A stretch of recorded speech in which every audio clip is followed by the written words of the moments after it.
drenched to the bone. If your time to you is worth saving, then you better start swimming. You'll sink like a stone, for the times they are a-changing.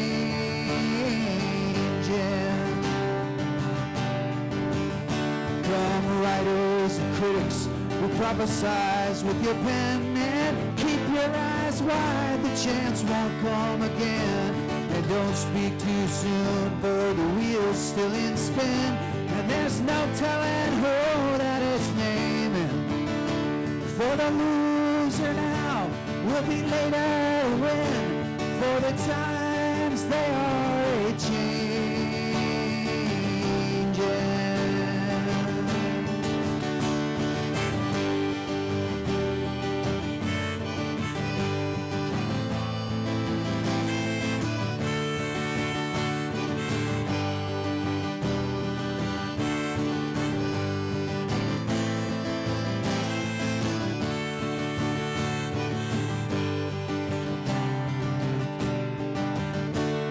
Senators and congressmen, please heed the call. But don't stand in the doorway, don't block up the hall.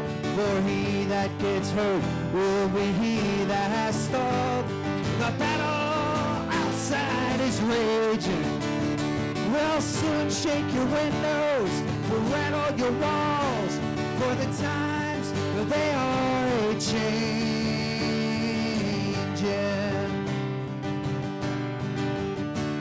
The line it is drawn, the curse it is cast. The slow one now will later be fast, and the present now will later be past. The order is rapidly fading, and the first one now will later be last. For the times they are a-changing. For the times they are a-changing. For the times they are a-changing. Now.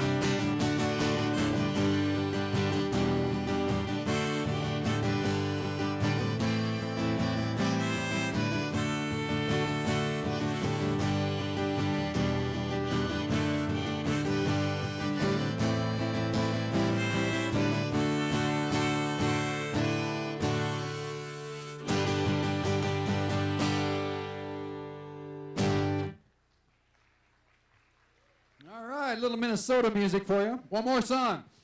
All right, so let's see. I'm going to play one more song, and it could be one of two things. It could be one that you sing with me or one where you sit and listen to me sing. So let's vote.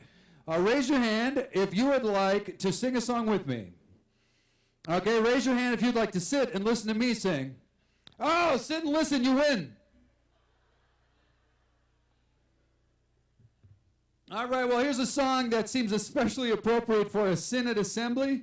But before I play it, I got to tell you guys, I have some special connections to the South Dakota Synod, even though I've never lived in this state. And I've been wanting to tell you, in case some of us have a connection. So first of all, my first connection is I'm married. My wife's name is Dawn, and her dad is a pastor. And he was the last graduating class from Augustana Seminary in Rock Island, Illinois. And when he was a senior, before he was ordained, a congregation in South Dakota had an emergency vacancy.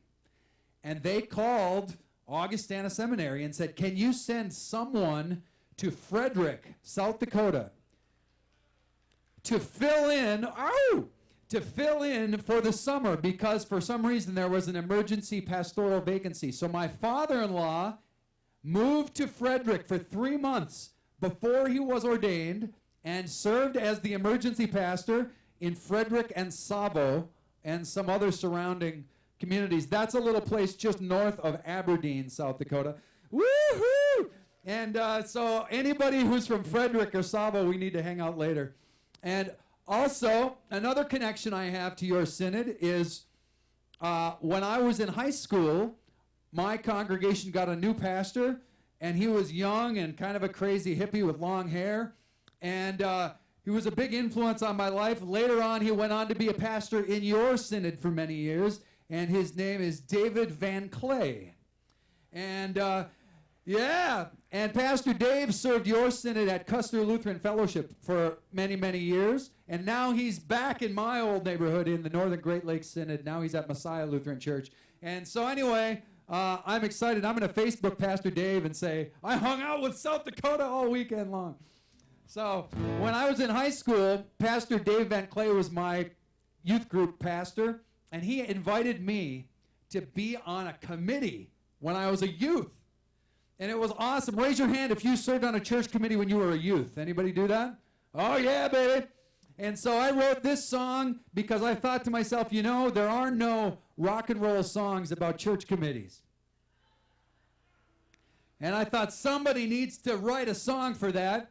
And since you guys are at Synod Assembly, you guys are like the ultimate church committee kind of people. So I'd like to dedicate this one to Pastor Dave Van Clay, who invited me to serve on a committee.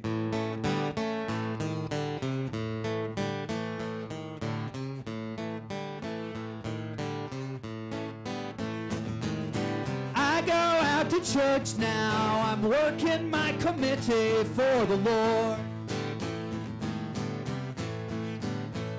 Oh yeah, I go out to church now, I'm working my committee for the Lord. I go every second Tuesday night, working my committee for the Lord. Jesus called disciples, working his committee for the Lord. Don't you know that Jesus called disciples, working his committee for the Lord? You know he walked down to the lake shore, working his committee for the Lord. St. Paul hit the road now, working his committee for the Lord. Yeah, don't you know that St. Paul hit the road, working his committee for the Lord? He's using voice and pen and paper, working his committee for the Lord. Luther took his hammer, working his committee for the Lord.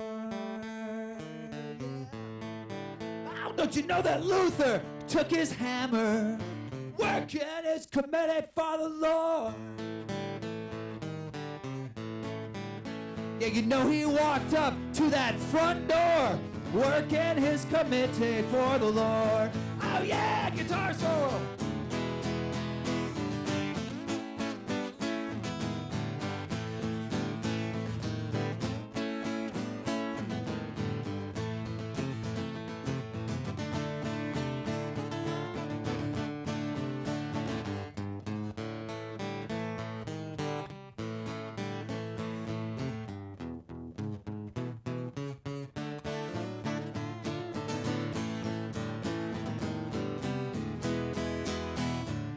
Mildred goes to church now, working her committee for the Lord. Yeah, don't you know that Mildred goes to church now, working her committee for the Lord? She got her needle and her thread now, working her committee for the Lord. Oh yeah! Here comes the echo. Are you ready? Working my committee. I'm working my committee. Don't you know I'm working my committee? Oh yeah, I'm working my committee. Don't you know I'm a working my committee for the Lord.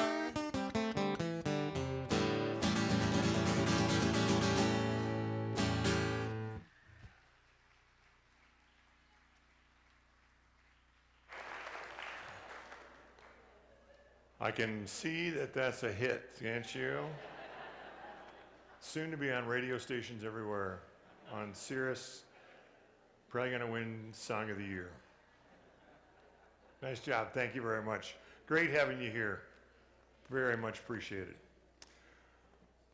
Well, we come to part of our time together where we lift up some folks that have been near and dear to the South Dakota Synod. Tonight, we're going to recognize some people that have 25. Eric, can you just close the doors? There's way a lot of, thank you.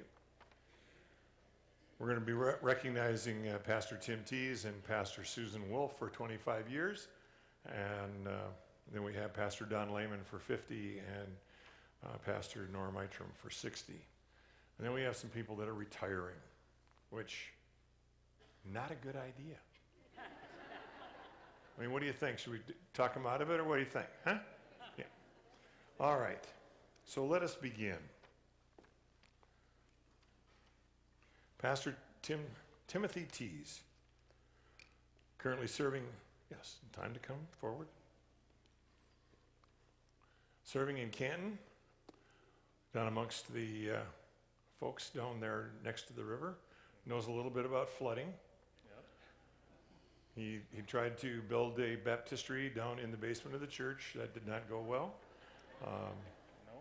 No, it did not, did it? No. We aren't going to do it again. We're not going to do that again, are we? No, we're not. So I want to thank you for your years of service, and we got one of those for you. Thank you. Appreciate it very much. Thanks.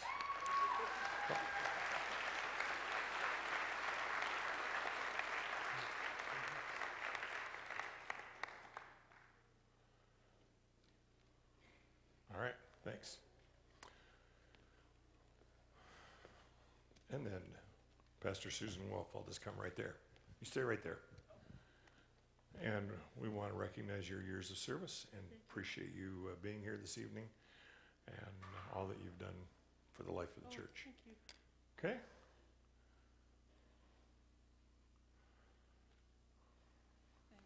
You bet.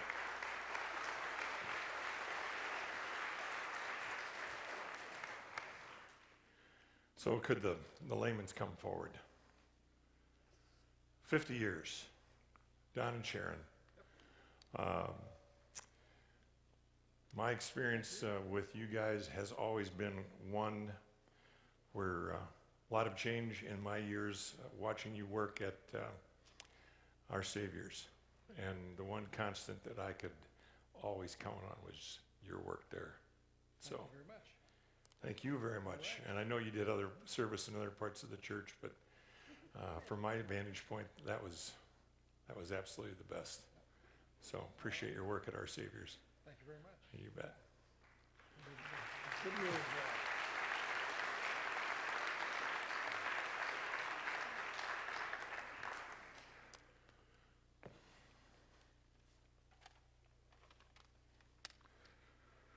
So this one actually landed on the day.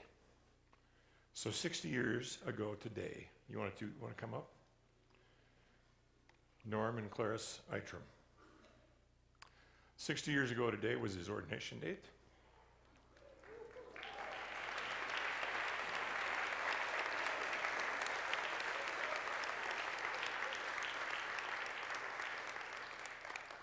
When I arrived at seminary with my bride, no kids at that point, you were the first person we met, and you were just negative about everything. There was no housing, there was no room in the inn. I kind of felt like Mary and Joseph, except LaDonna wasn't pregnant at that time, and there was no work. But other than that, it was great to see you. And then the phone rang, and the lady behind the counter in the business office said, "Hey, you want to be a custodian?" And I said, "Sure." So I went to work that night at Augsburg Publishing and started cleaning floors and toilets, and it was great. Really fine study and duty for getting ready to be the bishop. And then, when I got done 4 years later, you were the new bishop in South Dakota. And you foolishly invited me to come out here. And the rest is history, right? Yes. So you have been my bishop for as long as I can remember. And great friends with my folks and at Augie and your beautiful wife. And thank you for your years of service. Okay. Thank you for your leadership too. Come here now. Let's get a picture. Gotta get a picture. We'll put Clarice in the middle. Come on.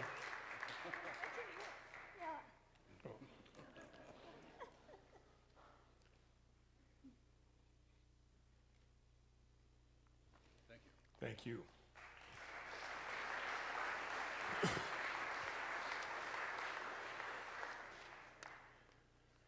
So retirements are not as much fun as ordinations, I'll say that.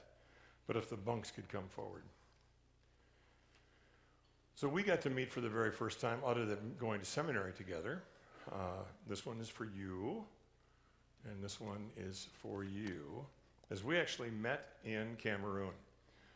We had been not together for a couple of decades, and you guys were serving in Cameroon, and you did wonderful hospitality, in spite of the fact that there was no electricity, no running water, and no room in the inn again. But and you were packing to come home, so you were doing great work over there, and you've just done fabulous work here in South Dakota. Appreciate your continued work in sort of semi-retirement in a new location at Wabe. Great to have you here, and thanks for your years of service.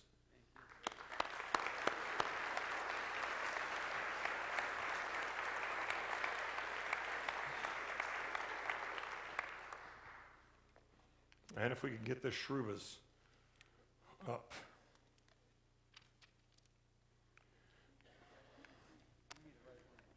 Yep, there you go.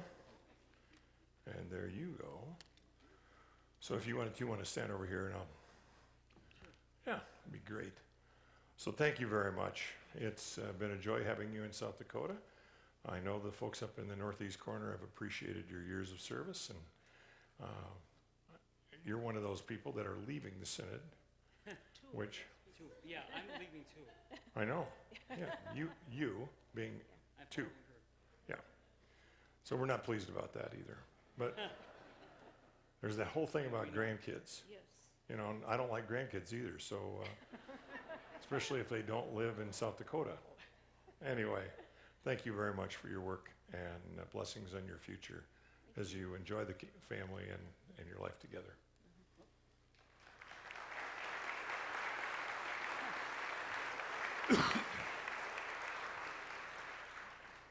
And if we could have the folks from that are representing Bellevue Lutheran, if you would please come forward at this time.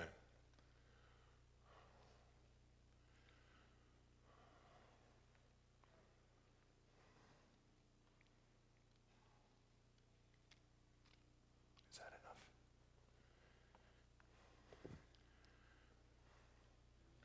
So these aren't all the members of Bellevue, No. but it's close. I got one for you too. So, and I will be with them on Sunday for their last worship service. You want to turn around so they can see you. So 134 years, and north of Howard, and as you heard in the sermon, they haven't done anything wrong. They've been just a great gift to the church. The work that they've done there for the leadership that has come from their community of faith has been a blessing to this state in any number of different ways, but also in the life of the church in many different and various ways. So they really have been a prairie gift, a jewel on the prairie. And it will be a sad day and a happy day all at the same time on Sunday. So blessings to all of you. Thank you for your work and the ministry that we do together in Jesus' name.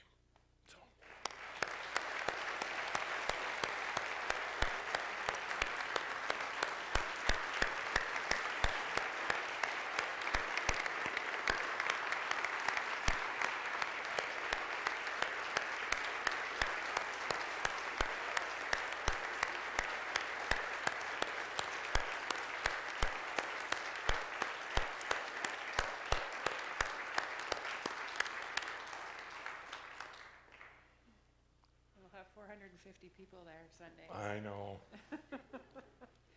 And if only we could have them there the next week. That's right. Yeah.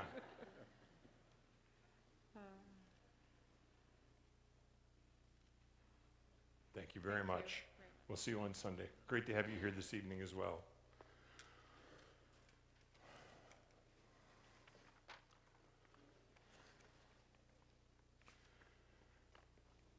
So this evening, we've invited Pastor Kay Russell.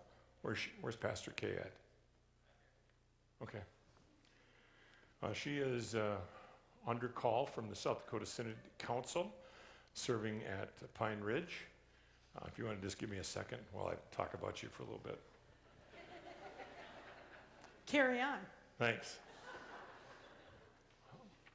When I did Tara Lowe's ordination and Pastor Kay's ordination, it was on the same trip. There had been this grand plan to being able to fly to this beautiful airport in the upper PI of Michigan. I'd never been there before.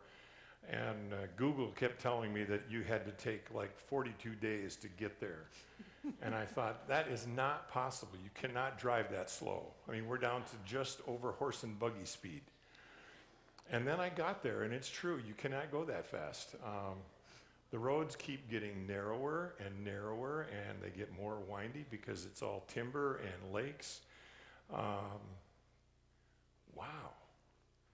And so I got this great tour of the Upper Peninsula, got to meet Tara's family, and then the next day came down and got to meet your family, and just been a delight. There is remedial classes. I know you went to Wartburg. I know. Yeah. You know, we do extra. We just let him think that Luther Superior because we don't hurt his ego. But it's been great having you here. So she is our keynote for this evening. She's been at Pine Ridge now for... Coming up on a year. Yep. Yep. Okay.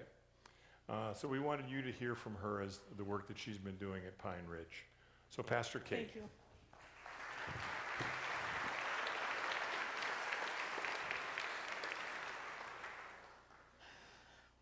Well, I know it's been a long day, and I'm kind of someone who moves around a bit, so if nothing else, maybe the motion will just kind of keep you awake a little bit today. So the slide that you're going to be seeing here in a moment, it says Pine Ridge Retreat Center, Matakwe OAC. And what that phrase means is we are all related. And that phrase is the amen to the Lakota prayer. Now, you might notice that I'm a white chick standing up here talking about people at Pine Ridge, right? I am not a Native person. So I'm going to tell you what I've observed and what I've learned this first year. And I'm going to start by talking a little bit about what I learned while I was in Uganda. So the first thing that we're going to talk about is when someone says the word mission to you, what do you think of? So just make a little mental picture for yourself in the back of your mind. I'm not going to make you share with a neighbor or send me an email about it, okay? Just in the back of your mind, when someone says mission, what comes to mind? And what I want to say about that is no matter where we are trying to serve out what we feel is our mission, I think we all have three things in common. I think we want to do what's right. I think we want to be helpful and have a positive impact on someone else's life. We want to make a difference. And I will say that whether you're serving at the local food pantry or you're serving on a different continent, or if you're like me and you're serving on Pine Ridge, I think we all have those three things in common. Can we agree on those three items? Okay, so now I'm going to say to you, my job is to push you off that mission vision that you have in your head, okay? So I don't know what mission work you guys are all involved in. I don't know what projects you've done. And so nothing I do or say up here is personal. But I take it very seriously that we need to have conversation and critically think about how we are thinking of and engaging in mission. I'm going to start out by talking about, oops, too quick on the trigger finger there. So my first mission trip was a short-term outreach to Zambia and then Malawi in 2005. Before that, I was someone who wrote checks out and tossed them into the offering plate when there would be a plea from LW, or Lutheran World Relief or Lutheran World Federation. And I would think as my check was leaving my hand, oh my gosh, those people do such amazing work. Never once recognizing or realizing that me with my butt sitting in the pew was part of this larger body of Christ. Right over my head, okay? So I participated from afar for a long time, and then I went on this short-term outreach to Zambia and to Malawi, and I would call it typical. My suitcases were bulging with stuff to give away. I had, this is back in the days of film, so I had lots of film and my camera and notepads and a Bible and just all these things that we missionaries might need on our adventure. And the thing about that trip that has been so great for me is that I've been able to glean some really great stories about how not to engage in mission, okay? So many of the stories that I'm going to tell today are going to be things that I've learned along the way. I also served in Uganda for 3 years in sustainable livelihoods with the ELCA as a missionary, but always with Lutheran World Federation.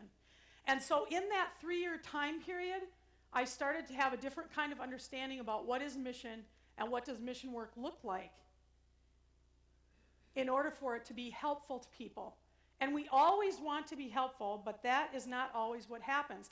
And when I was in Zambia on that short-term outreach, I had this I was uncomfortable. I didn't feel right. There was something didn't sit right with me, but I hadn't the vocabulary or the experience to really put voice to that. But after I worked in Uganda for a while, I started to understand. And one of the things that I want to challenge you to today is now you've got that little picture in the back of your mind, or maybe in the front. If it involves a machete or a pith helmet, just toss it right down the drain, okay?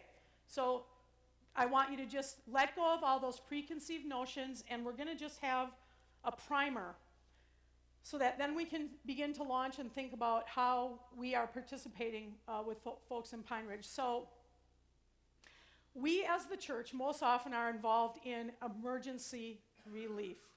So the check I tossed into the offering plate, tsunami, hurricane, earthquake, flood, you plug in whatever, civil war, you plug in whatever thing you want. It was an emergency in this moment. The media was there filming people in their desperate situation. The church is sending out their pleas. We're writing our checks. And then before the next Sunday rolls around, oftentimes we're done with that, whatever it was, and we are now off to somewhere else, dealing with that other emergency or the next emergency.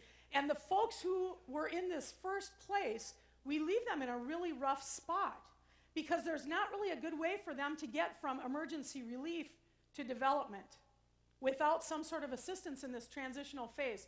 Can I get my slide back? Guys, thank you. So I will say that as faith organizations, we get stuck in this Band-Aid mode. We get stuck in the emergency relief side of things without really thinking about if that's still an appropriate way to engage in whatever situation it is. So for example, Haiti, right? We have the earthquake, aid floods there, people flood there, all these things happen. I shouldn't probably use the word flood, but okay. And then we take off to the next emergency. Then we return back to Haiti 5 years later and we say, man, what's up here? These people are still living in these desperate times and, we helped them out, so what's the problem?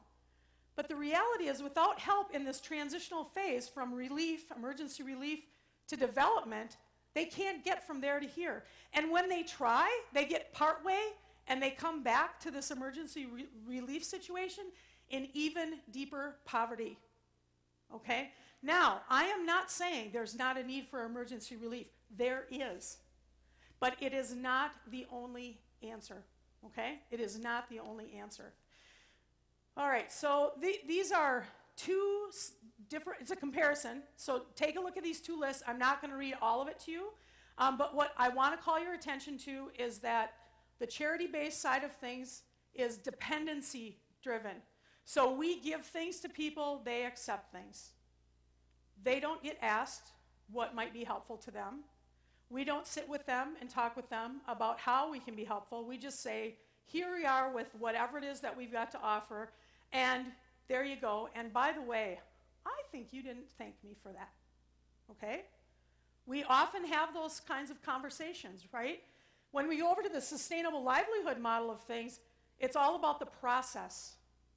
So when we talk about the charity-based model, emergency relief is often a charity-based model, and it's appropriate in an emergency, but it's not appropriate 5, 10, 15, 20 years down the road. So we, as the people who are the funders, the giver of stuff, we have a responsibility in understanding how the way we interact with people impacts those folks who we are claiming to help. And one other thing that I'll just point out to all of you. Here in the West, we love to count stuff. We like to know how many wells we drilled, how many schools we built, how many bricks we bought, how tall the bell tower is. We want to be able to label it, and we want to be able to claim our role in that, whatever it is. Okay? Make sense? We want to be able to say we did X number of things in this many days, and we want it to happen efficiently and quickly, I might add. But if you want to have real behavior change, we have to give up that way of being engaged in mission, and we have to talk about sustainable livelihoods. So the difference is, on the sustainable livelihood side of things, you're talking about the process. How do people share? It's not about what I think is best for your community. What do you imagine your community to be like in 10 years, in 15 years, in 20 years? What obstacles do you face as you're thinking about those things? We are a society of problem solvers, right? We love to solve problems. We are so good at solving problems. We pride ourselves on it. But the problem is, we don't know what the problem is, right? So, I'm pointing to the wrong, so VIP, what does that stand for? Right, so I get to Uganda, and one of my jobs was to take down notes at meetings and whatnot and write projects. So when I first got there, there were so many acronyms flying around, I couldn't even keep up, so I just started keeping a list, okay? At the end of my time in Uganda, I had a list of 267 acronyms that had been used in conversations with me while I was there. It became a great resource for new people, actually. But VIP, I could not figure this one out. And of course, I didn't want to look stupid or like an idiot, as we talked about earlier, right? So I just tried to figure it out on my own. And this is the context it was used in.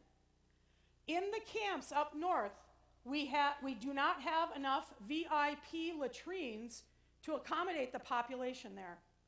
And I'm thinking to myself, why do we need very important persons' latrines in a refugee camp? I mean, it just made no sense to me. I eventually had to ask. So what VIP means is ventilated, improved pit latrine. Okay? So, what the point of this story is that we go into things with all of our experiences and all of our knowledge, and we want to start solving the problems. But until we have an understanding of what communities are facing and what the situations are, we're still going to be on the very important person when we should be at the ventilated improved pit latrine, okay? There's a huge difference, I'm telling you. If we want to find a way of helping people that's not based in charity, which keeps people suppressed, oppressed, and in poverty, oftentimes, we need to think about how we can listen better. And today, there have been a lot of comments about listening, about problem solving, about gaining some kind of understanding. And almost immediately in conversations I've had, there's been a follow-up to that saying, man, you know, we really need to listen to that, but I wonder what we could take with us over there, right? So we immediately go into problem-solving mode. And we need to stop that in order to be able to have an understanding of what the problem is. So now on to Pine Ridge. I learned two really important things, which I try to keep in mind. First, when you know better, you do better.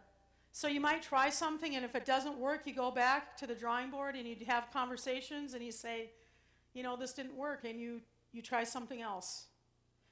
And do no harm.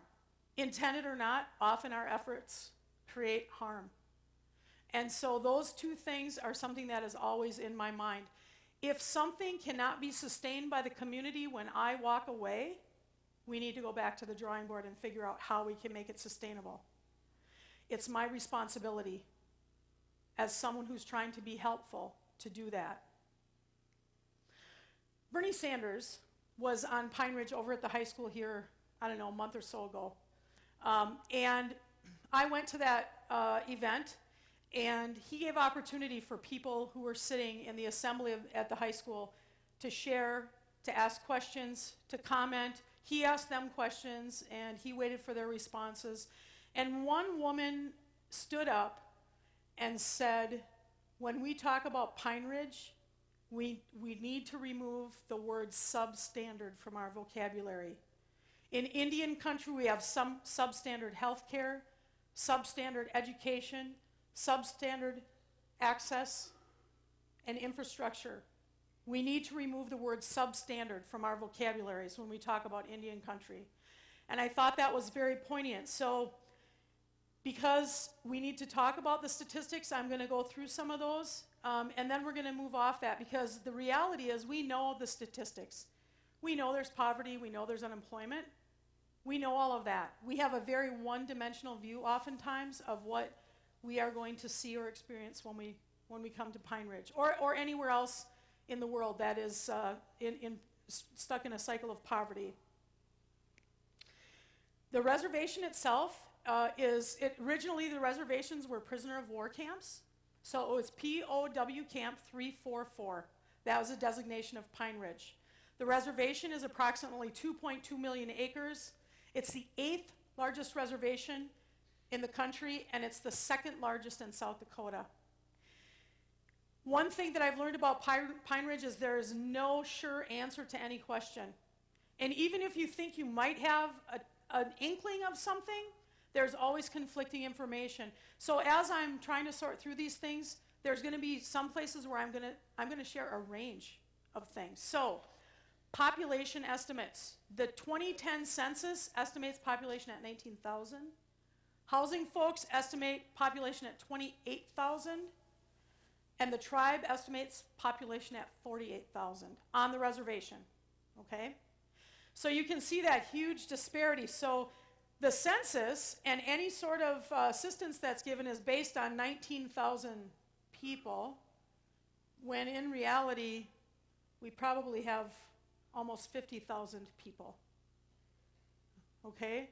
So there's a huge disparity. And you might wonder why the census would be inaccurate. And let me just say that when for generations, white folk have been coming from the government and killing you and taking your kids away and all sorts of nasty things, you don't really want to share with them how many people are living in your household, okay? You just don't want to share that. Unemployment the estimates are ranging between 80% and 95%. Overcrowding in housing, to meet the current housing needs, 4,000 to 12,000 houses are needed just to meet the current housing crisis. So again, U.S. government estimates 4,000, tribal estimates 12,000. I will tell you that it's not uncommon for 15 to 25 people to be living in a 2-bedroom house or trailer, okay? So it's a crisis. Health and wellness. You want to talk about substandard. Medicare spends $12,000 per patient in the rest of the U.S. The VA spends $7,000 per patient. Indian Health Services spends just about $3,000 per patient. $12,000, $3,000. Substandard access to health care. Diabetes and TB happen 8 times higher than the rest of the nation. Heart disease twice as high as the rest of the nation. Alcoholism, drug abuse, domestic violence, suicide all occur at rates much higher than the national averages. Life expectancy on the reservation for a woman is 52, for a man is 48.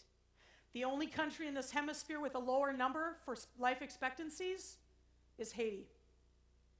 Now, I have folks say to me, oh, it is terrible that people in this country are living in this way. They're appalled. I'm appalled as well. The similarities in poverty between Uganda and Pine Ridge are striking. There are so many parallels. The problem is that both in Uganda and in Pine Ridge, statistics give us this thought, we can look at numbers and it's safe. But those numbers represent people, families, heads of household, community leaders, children. Okay? So we have to talk about the statistics because I know it's the question that we all have about what's happening there, but it's not about the statistics. It's about the people that are living in these conditions. And I might also add that it is terrible that anyone in this country is living in this kind of poverty, and I would add it's terrible that anywhere in the world it's terrible that people are living in these kinds of conditions. Now on to our ministries. You're going to find that this first group of ministries that I'm going to kind of rattle off, that they are dependency-driven ministries. Much of the ministry that historically has been done on the reservation by us and other church bodies, other, as we could call them, do-gooders, that come to the reservation are dependency-driven. So we have narrowed our focus a bit, and these are the ministries that we are currently supporting as we transition away from dependency to a more sustainable model. So we have the sandwich ministry. Many of you, 5 days a week, we give sandwiches at noontime. We have coffee hour in the morning. We have kids time in the afternoon. We do projects with folks to build wheelchair ramps or fix a deck or whatever that might look like.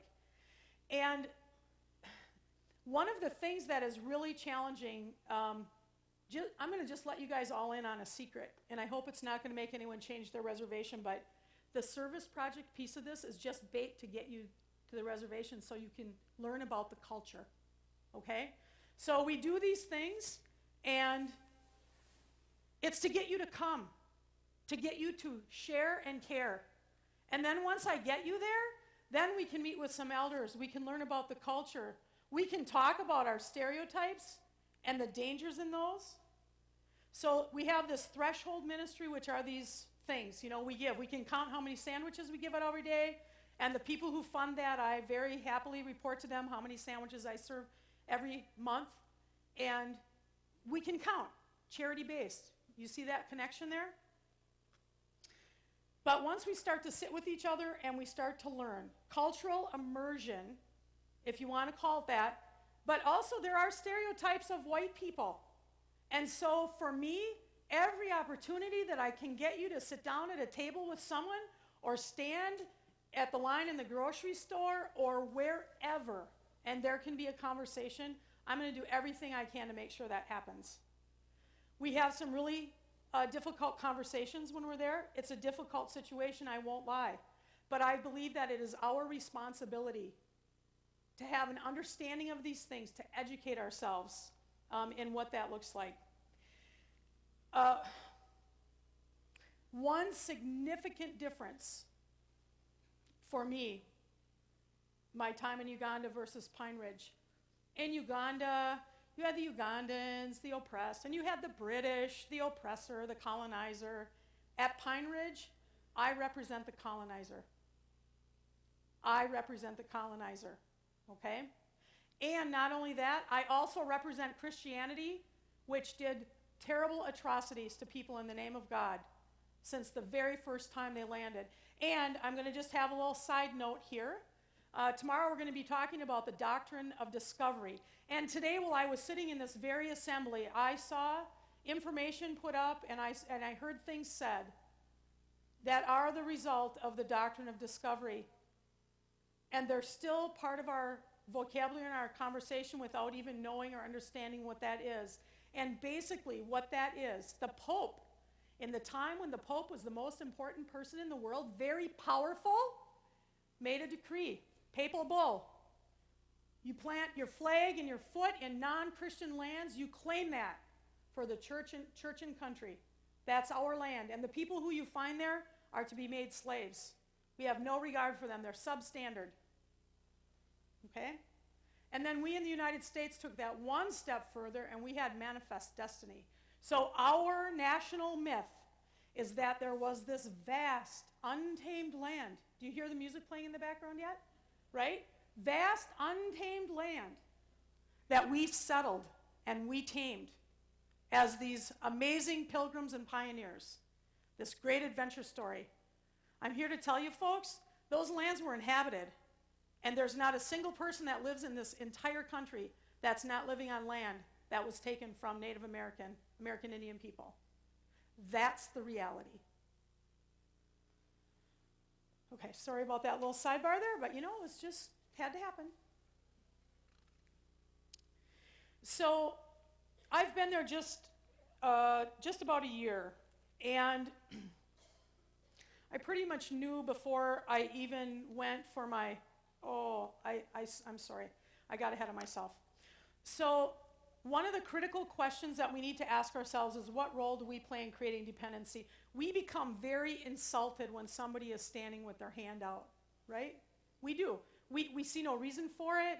We think they need to work harder. They've either done something that has caused them to be in poverty, or they haven't done something to get themselves out of poverty. We become incredibly offended when somebody's standing with their hand out all the time. We start to feel like the missionary ATM who wants my money this week, right? Well, let me tell you that we train people to put their hand out by the way that we give things, by the way we engage. We are the ones who trained and taught people to do this. It is not them. So the photograph that was on that last slide, if you would mind putting that back up, that's a picture of a clothing shipment that I received right before Christmas. I didn't have any notice about it. It was 139 boxes, which we unloaded in our basement. We had to cancel kids' time for the week. We had 42 boxes that had to be hauled to the trash. We had another 10 boxes that we had to find another home for. And so I think that the folks who sent these clothes, they really thought they're helping. I mean, clearly they thought they were helping. But there was no consideration for what has to happen on the other side of that. And the fact that I had over 40 boxes of trash. I'm sorry, if you're using one of two phrases when you're putting something in your bucket to send to the reservation or anywhere else, it's good enough or it's better than nothing, I don't want it. Imagine having to knock on the door and ask for a blanket because you don't have one, and then I bring you out some rattered, tattered, nasty-looking thing that's stained and ugly. And if you haven't been back to my display, you'll know exactly what kind of blanket I'm talking about when you go back there, okay? So if you're using one of those two phrases, please, I don't want it, okay? And we bear responsibility in that. And let's be honest, someone said to me, well, you know, Pastor Kay, I think they're just trying to help people. And when you send me your garbage, I'm sorry, you might be saying you're helping people and you might be thinking you're helping people, but if you really ask yourself the question, would I wear this? Would I give this to my child or my grandchild? The answer is no. Well, then it's not about being good or nice or helping poor people. It's about getting rid of trash in our house, right? It's about us feeling good about what we're doing, right? And there's nothing wrong with that, but at least let's be honest about it. Okay? At least let's be honest about it. I have an example here. So, okay, how many of you have been to Pine Ridge, to the retreat center? Okay, remember all the constant knocking on the door of people selling beadwork, right? Constant knocking on the door of people trying to sell beadwork. It was literally from like 6, 7 in the morning into the night. People trying to sell a pair of earrings or whatever. Well, we don't have that anymore. We've instead now instituted an art show. So we go from this charity-based model, which when someone comes to the door and knocks on the door and they pull out their beadwork and say, would you buy my beadwork? Right? They've got something in their hand, but there's something that doesn't feel very nice about it. And so we sort of automatically slide it into almost like the begging thing, stereotype, right? And then we pull out our wallet and we take out money and we buy the thing. Often we haven't even looked at it. We just feel guilty or we don't know how to say no. And we buy the thing. So 2 stereotypes, right? On the Native side, we talk about, you know, man, really? They had to come knock on my car window before I was even unloaded? What is that about? And on the other side, there's this stereotype that us white folk have money flying out of our wallets all over the place, right? I don't know about you, but I don't have money flying out all over the place. So we wanted to get rid of that stereotype. No conversation was had, no relationship was built. So now we invite the artists to come into the building. And they set up, and we visit with them, and they introduce themselves, and we have conversation around that. It's been a great success. The artists like it, the groups like it. We don't have the knocking on the door. We don't have people knocking on the car windows while you're unloading. It's great. This photograph is taken at one of the art shows. And after the as the art show was winding down, there's one gentleman who comes there pretty regularly, and he actually has paintings in the Smithsonian. He's an incredible artist, ledger artist. And 3 ladies bought pieces of art from him, and they were in the like $100 to $150 range. So 2 of the ladies asked, would you take a check? To which the artist said, you know, I can, but I'd really rather not. And then the 3 ladies scurried around looking for cash. They went to the 3 ATMs in town. They checked at Sioux Nation. They asked me about it, and I'm like, I'm sorry, I don't have that much cash here. So they ran around and they made all kinds of arrangements, and then at the end of this whole flurry of activity to try and find cash, one of the women turned to me and said, you know, he really needs to learn how to accept a check for his art. Okay, that very well may be true, but the reality is, why would he change the way he does business? Because we solved the problem for him, right? By scurrying around. He didn't say, I can't accept a check, I won't accept a check. He said, I'd really rather not. And so we don't even really listen. Now, it's not the same answer for every single person. This gentleman, I believe, actually would be able to move to the next level of selling his art if he would be able to accept the check. But when we scurry around trying to solve that problem of getting cash for him, we actually block that from happening, right? Does that make sense to everybody? Okay. So how are we going to start transitioning things? Well, first thing I'm going to say is I hope that I'm going to get a chance to visit with some of you in your congregations, and we can have some conversation around mission work and what is mission work and how do we see ourselves in that, and just to imagine what that might look like. And as we think about how our work at the retreat center itself is, what are the things that we can transition? So like the art show, for example. We went from a very dependency kind of charity-based thing to something that's different. It's still not there. We still have a ways to go. They're still dependent on us giving the market, but baby steps. The other thing that I'm really happy, there's 2 things going on with kids' time. We used to pick the kids up and we'd bring them to the center and they'd be there for like 45 minutes to an hour, and it's sort of like a big free-for-all, and which is good. It's a safe place to play, but this summer we're actually partnering with the Siouxan Big Crow Youth Center. So they have this amazing facility with a gym and art space and a computer lab and a library and a pool. So we provided the funding for the food, so we're going to have food there for families on Wednesday nights. They're providing the kitchen and the labor. We're providing the staffing, so if you're bringing a group to Pine Ridge this summer, Monday through Friday, we're going to be hanging out with kids from 1 in the afternoon until 5, and then there's going to be middle school, high school from 5 to 7. So we're helping provide some staffing for them. So what can we bring when we come to do this mission? We can bring our ears. That's it. And when our partners ask us or tell us that they need something else, we can be in conversation with them and consider whether or not we can help them with that. Okay? So when we are in partnership with someone and we still insist on bringing our own stuff and trying to think of our own programs, we're actually giving them the message that we think they're incompetent and they don't know what they're doing, that we know better. So our problem solving creates a problem in our relationship. And this is something I struggle with. Literally, the mind starts to roll into problem-solving mode. It's like, oh, stop. Because when my brain's working on that, I am not focused on the person who is telling me their story. Okay? And then the photograph here is about, it's a grandchildren's dance society.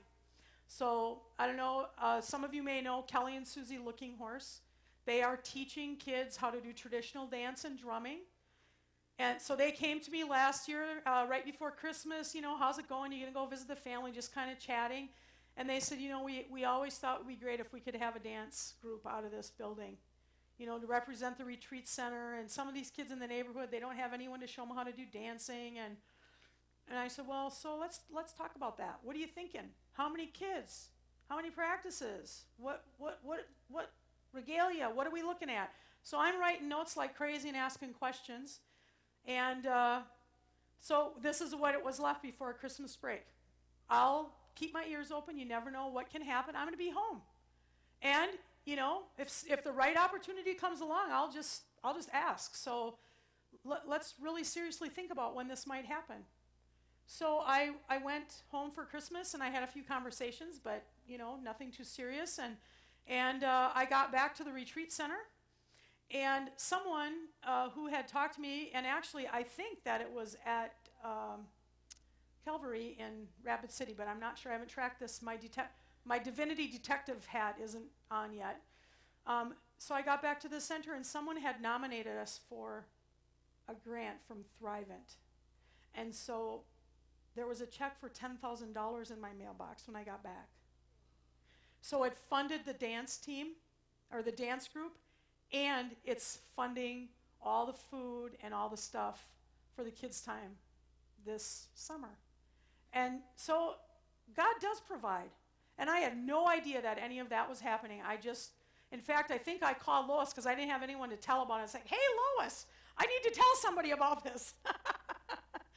So those are the types of things. So yes, we're providing the funding, but it was their idea. It's them teaching their kids how to dance. It's us supporting them in a ministry that they think is really valuable, important in helping their kids reclaim some of their traditional rituals and culture. That's engaging with a partnership instead of me saying, hey, I think we should get a band in here and try square dancing. I do know how to square dance, by the way. So this altar is up on the hill at the top of Red Shirt Table. It's where they have the Taizé service. They had it a couple years ago, and they're going to be hosting again in 2017, and I've already volunteered to give assistance in those efforts.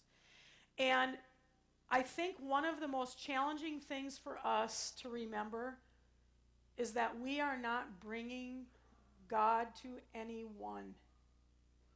God's already gone before us. And not only that, but those folks that we sit with in their place and we listen to and we learn about and we share ourselves with them, two-way street, they bring God to us more often than the other way around. I know these are difficult conversations, many of them, but we need to start having them if we truly want to help people and that we want that help to be positive, to be helpful, and to not be harmful. So again, thank you so much for your attention tonight, and I will stay and answer questions. I don't know what else you got for project or program or whatever, but thankfully God meets us wherever we're at on this journey. And so thank you so much for your attention.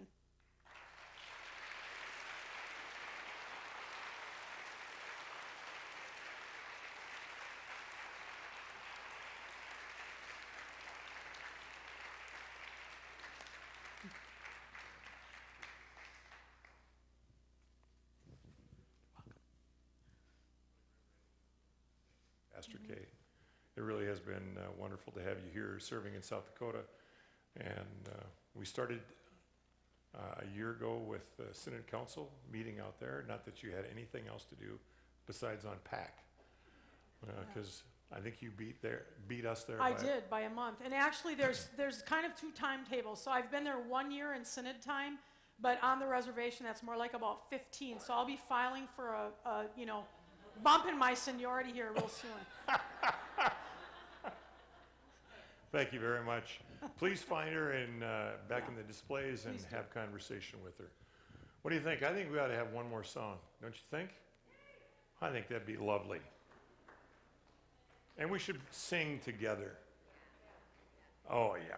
Not that we didn't like that rock and roll song about church committees. And then I'm going to invite our chaplain to pray us out and into the evening.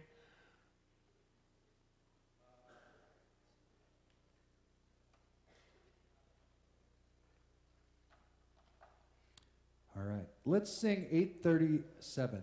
837. Right below you there, Bishop.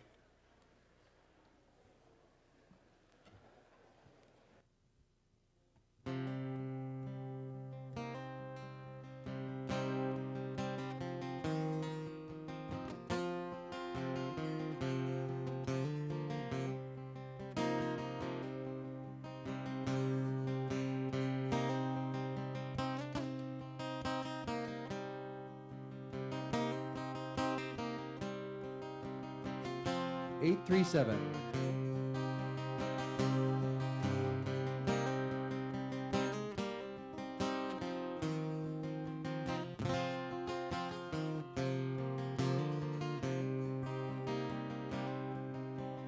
Many and great, O God, are your works, maker of earth and sky.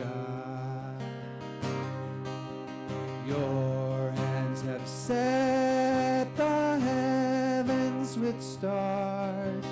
Your fingers spread the mountains and plains. Lo, at your word the waters were formed. Deep seas obey your voice. Grant unto us communion with you, O star abiding one. Come unto us and dwell with us. With you are formed the gifts of life. Bless us with life that has no end, eternal life with you. Let's sing verse 2 one more. Grant unto us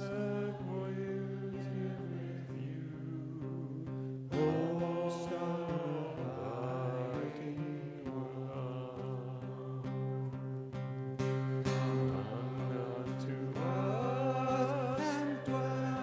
with us.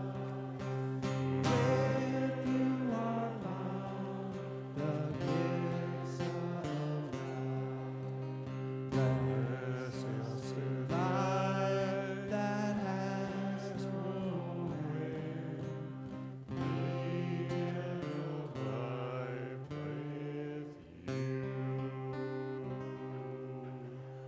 Thank you very much, Jonathan. Appreciate it.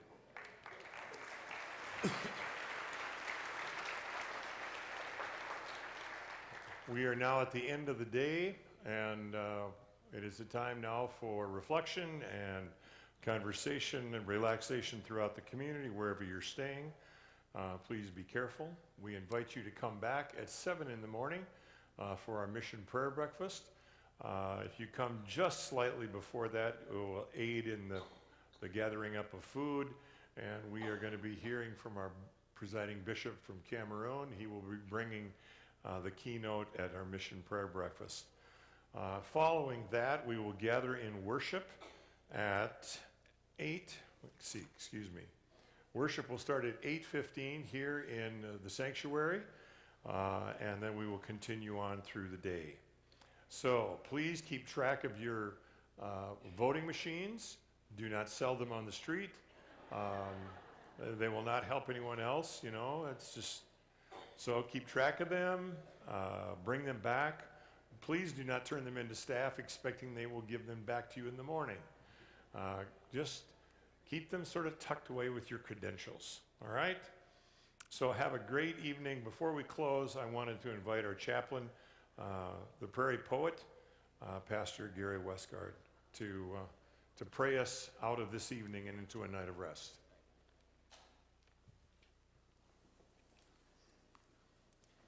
My bishop handed me his phone here, and this is the note from Janet Miller. Just came, right? Right? Just know. My in-laws were in a car accident. Michael and I got called to the emergency room, waiting on CT scans and x-rays to see what the damage was. Car totaled. We could use the prayers. So let's just take a couple of moments to pray for Michael's folks, for Michael and Janet and that whole family. Gracious God, we pray for these people.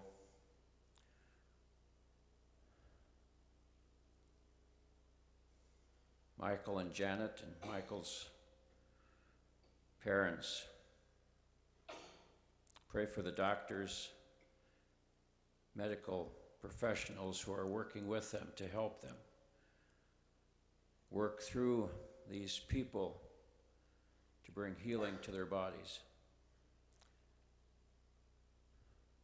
Hear us now in this moment of quiet as we pray for these friends.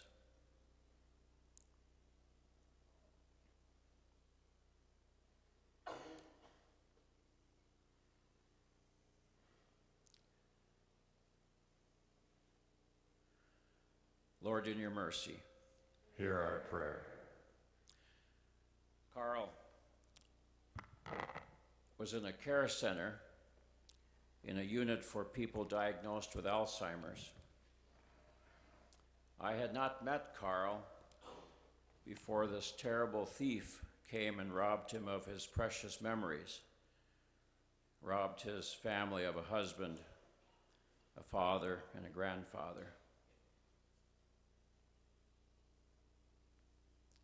The knowing of that truth made me sad, but could not diminish the joy of visiting Carl. For the thief could not steal Carl's kindness, nor his complete and unconditional acceptance of me as an old friend, even though I had just recently come to know him. Carl was always glad to see me. I never needed to fear I would be judged lacking in some area of performance as a pastor. I never came at an inappropriate time. I never felt the need to find something to talk about. I never worried about repeating myself. Sometimes we just sat together, comfortable with one another, as old friends will do. It was one of my last visits with Carl before he died. We were in the dining room, crowded with other members of this very special community. Carl had a headache that day. I could tell it was hurting him. He kept his head down. As usual, our conversation came in small pieces. At the mention of his good wife, Florence, he lifted his head, and I saw once again how much he loved her. She came often, and each time she left, he knew he should go home with her. When I was ready to leave, I asked Carl if I could give him a blessing. Yes. I placed my hand on his head. The Lord bless you and keep you, Carl. The Lord make his face to shine upon you and be gracious to you. And the Lord look upon you with favor and give you peace, Carl. In the name of the Father, and of the Son, and of the Holy Spirit. And there was a woman sitting just a few feet away, and when I ended my words, she reached her hand in my direction, her palm open, quietly pleading with me, "Give me that. Give me some of that." And so I went to her, and I placed my hand on her head, and repeated the old words. Nothing grand on my part. I was simply the messenger delivering God's message. In the midst of the confusion of living, God blessed two of his children. A blessing is only grace. It demands no payment nor promise. It is a parent tucking a child into bed, a teacher telling a student, "Well done." It is Jesus calling Matthew the tax collector to come and follow. It is saying to another, "You have value." God is saying, "You are precious. You are mine. God bless you." Yes, you. And so now as we end our day together, the Lord bless you and keep you. The Lord make his face to shine upon you and be gracious to you. The Lord look upon you with favor and give you peace. May God grant you all peace. In the name of the Father, and of the Son, and of the Holy Spirit. Yes, you.